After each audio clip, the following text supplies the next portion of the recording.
the plan is to pack up all my stuff and drive back down to Tennessee.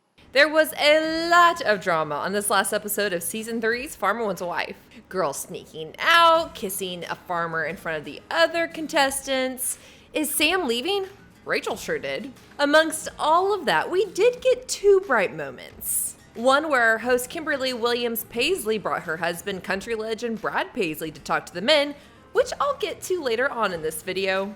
And our cute Season 2 couple, Sydney and Mitchell, paid the current cast a visit. I was more nervous coming to see Season 3 cast versus me on Season 2 the whole time. You'd think these two, having already been on the show, coming back on would kind of be like riding a bike. It wasn't necessarily that way. I was more nervous coming to see Season 3 cast versus me on Season 2 the whole time. By far. I think it was just that when we filmed for Season 2, I got used to the cameras and it was slow. But for Mitchell and I to go back on Season 3, it was a year without being filmed. And it was like immediately thrown into like a jungle. And I was like, I like barely could talk. I'd say the same. It was a little jittery for us just because we hadn't been on camera in a year. So it was a little nerve-wracking. But Yeah. So we see them walk in, do a little dance, Sydney briefly talked to Samantha, and that's it. In my head, I'm like, they should have just cut us being there. Honestly, like we were on the show for maybe like 11 seconds, and the one sentence I said was to tell Sam to kiss John, and I'm looking at it and I'm like, oh my gosh, what am I doing? How did you sift through, like, okay, these might be a little bit more, like, just, I'm not talking about anyone specifically, like, these might be more drama girls, or these might not be. Like, how did you kind of sift through, like, discerning that without knowing? We didn't really know going into it, but before I went on set, I asked one of the wranglers, I'm like, hey, like, who do you think I should be talking to? Who do you think's sweet? Who do you think is most like me? Just so I could be comfortable, in a conversation. I told you Brad was also there. He gave Farmer Matt a hard time about being the only farmer at that point that hadn't let any girls go. Kim's been so great getting to know her. She's so sweet, and I was hoping at some point Brad would come by, and she brought him to Nashville to our last event, and kind of surprised us guys and introduced him, and then she took off and just let us kind of, chit-chat, and he gave us some advice on dating and told us about their story, and I've been a huge fan of his since I was a little kid.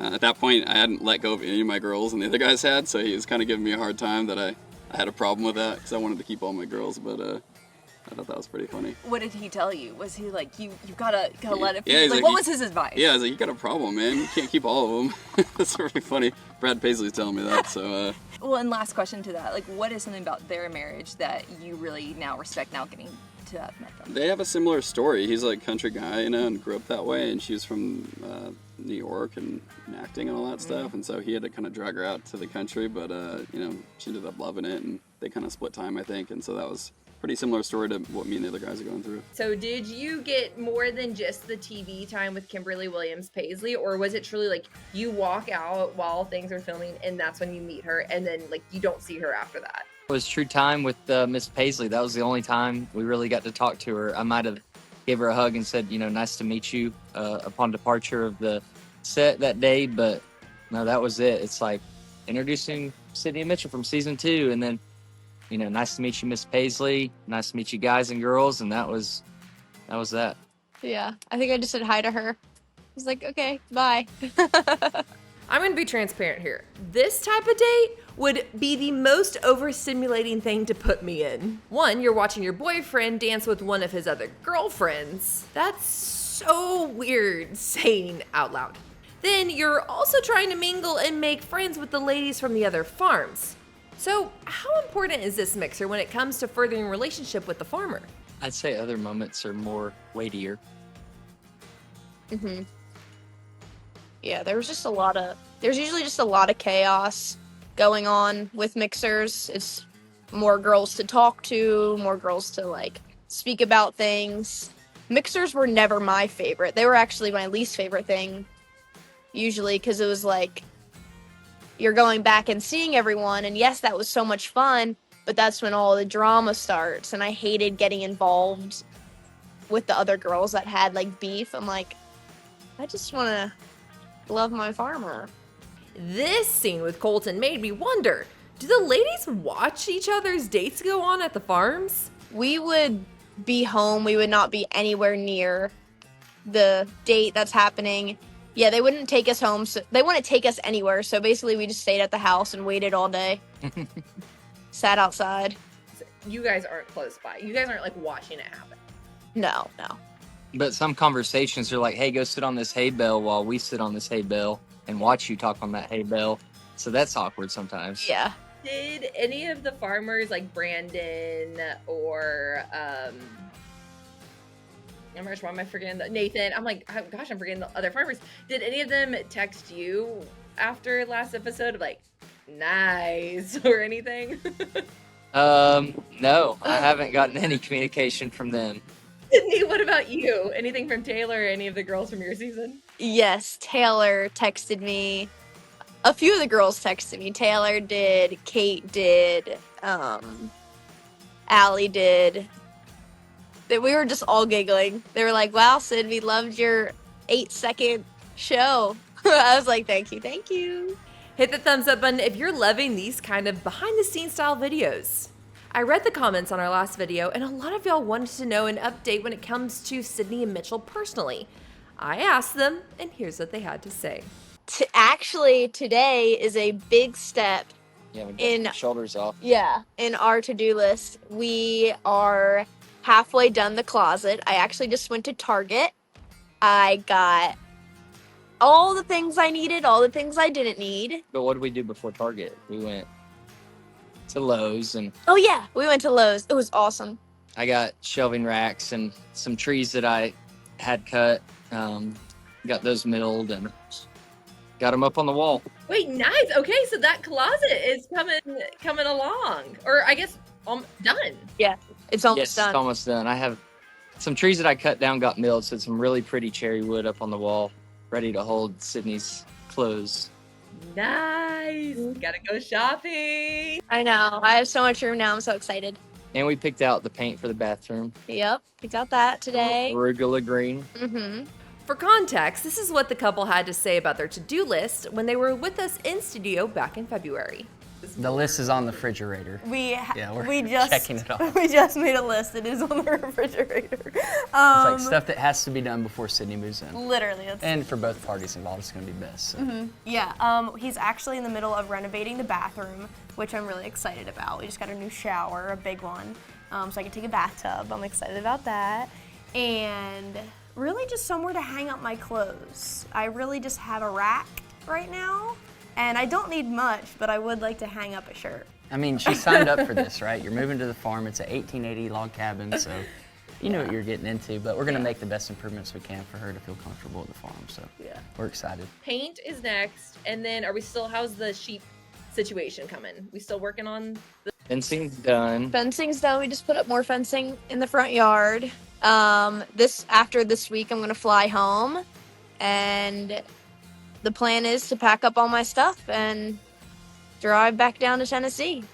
We get you in Tennessee so much earlier than I was thinking.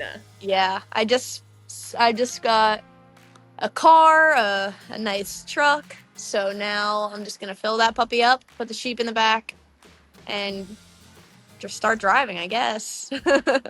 Each week, I've asked you to leave questions that are specific for Mitchell and Sydney in the comment section below, or any behind-the-scenes questions about the filming that you might have. So I'll let you take a minute. Go on, comment below. You just might have one of your questions read out loud on a video to Mitchell and Sydney. Here were a few more that I didn't get a sprinkle in earlier. Thanks for watching, y'all. Denny Wold 8093 says, random question, but I remember Mitchell saying he majored in ag. As a high school ag teacher, I wondered if he was an FFA member in high school. So I was not an FFA in high school. They did not offer that at my school. But I was an Eagle Scout. I was very involved with extracurriculars, choir, ensemble, theater, as well as captain of the football team. So, yeah, I'd sing my national anthem in my pads out there. So that was fun memories. My mom really wanted me to excel in the arts. So maybe that's why I got on Farmer Wants a Wife. But no, I love ag. I studied agricultural leadership at Tennessee, but I was not a part of 4-H in high school.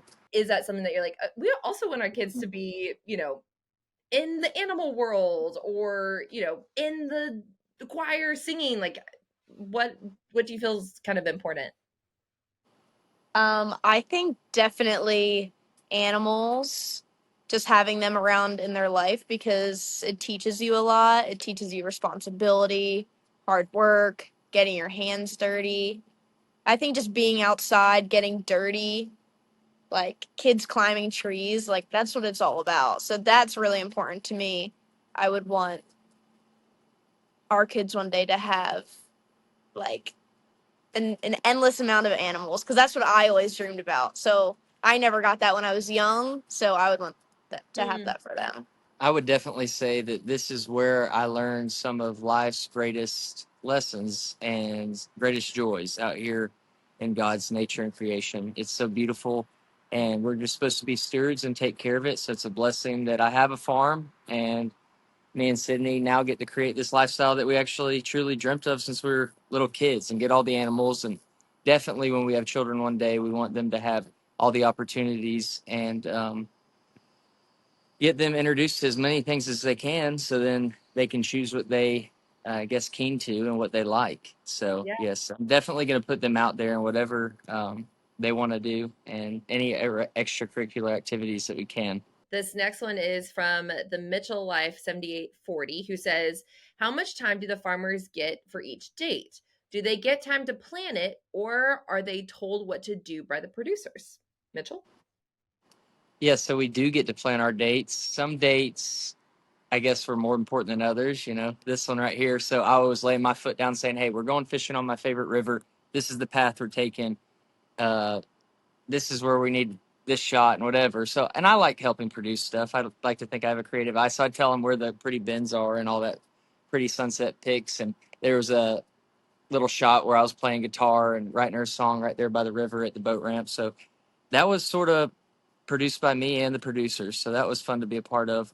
So really, they let the farmers pick what they want to do. But if the farmer's unsure, it's like, oh, I got to do this with one girl, then the producers will just make it happen. And how much time do they allot for y'all? Like, is there a certain...